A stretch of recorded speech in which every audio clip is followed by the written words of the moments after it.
ఢిల్లీలో భయంకరమైన చలి ఉంది. ఇప్పుడు జనవరి 29వ తారీఖు 2026 సంవత్సరం. సంజయ్ భాయ్ ఇదే అసలు భయంకరమైన చలి అయితే ఉంది, తట్టుకోలేని చలి. మన సైడ్ వచ్చేసి తెలంగాణ ఆంధ్రప్రదేశ్ ఫుల్ వేడి ఉందంట, ఎండలు బాగున్నాయంట. ఎండలు బాగున్నాయంట. ఇక్కడేమో విపరీతమైన చలి ఉంది. స్వెటర్ లేని బయటికి రాలేమన్నమాట. ఇది మన చలికోట్ లేనిది మనం బయటికి రాలేము. వాన కూడా నిన్న మొన్న ఫుల్ వాన, ఇక లైట్గా వచ్చిపోయింది. కిదర్గా పర్సన్ కశ్మీర్ వెళ్ళిండంట మనోడు. కైసే బర్ఫ్ బహుత్ డేంజర్గా ఉందంట అక్కడ. ఇది మంచు పడతాం. కశ్మీర్ వచ్చేసి 500 కిలోమీటర్లు. ఇక 500 కిలోమీటర్లు అంటే ఢిల్లీకి దగ్గర అన్నట్టు. ఇక ఇక్కడ విపరీతమైన చలి అయితే ఉంది ప్రతిరోజు. ఇప్పుడు టైం వచ్చేసి టైంకి అయితే 6 బజే 6 అవుతుంది, సాయంత్రం 6 అవుతుంది. 6 కాదు, మధ్యాహ్నం 3ంటికి 2ంటికి 1ంటికి కూడా ఇక్కడ చలి మంటలు ఇట్లాగే వేసుకుంటా ఉన్నారు. అంత విపరీతమైన చలి అయితే ఉందండి ఇక్కడ.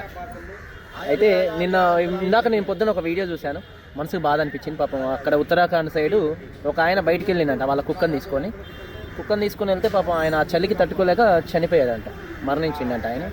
ఆ కుక్క పాపం ఆయన 2 డేస్ అక్కడే ఉంటే, ఆ మంచులోనే ఉంటే, ఆ కుక్క పాపం ఆ డాగ్ వచ్చేసి అతని కోసం లెగుస్తాడేమని 2 రోజులు చూసిందంట. అదే చల్లు, అంత భయంకరమైన చల్లు.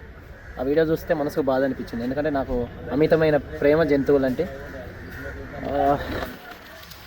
చూడండి ఒకసారి చలి, విపరీతమైన చలి. వీళ్ళందరూ మెకానిక్స్. నేను బోలో मैं कह रहा हूँ जो गरीब भैया की गाड़ी नहीं ब्रेजा गाड़ी का बात मत बोले. ठंड कैसे है? नॉर्मल है. नॉर्मल है आपको? तక్కువ ఉందంట మనోడికి. हम शुरू से दिल्ली में रहे हैं ना, इसलिए हमें ठंड नॉर्मल लगता है. दिल्ली बर्फ गिरेगी. ఇదండి సరదాగా ఊరి కార్ల వీడియోలు కాదు, ఇక్కడ మనం ఏం బాధలు పడుతున్నాం అన్నది కూడా వీడియో తీస్తే బాగుంటుంది. వీడియో అయితే తీస్తున్నానండి. ఇది నాటి వీడియో. మీరందరూ బాగుండాలి. అందరికీ బాయ్, జై హింద్.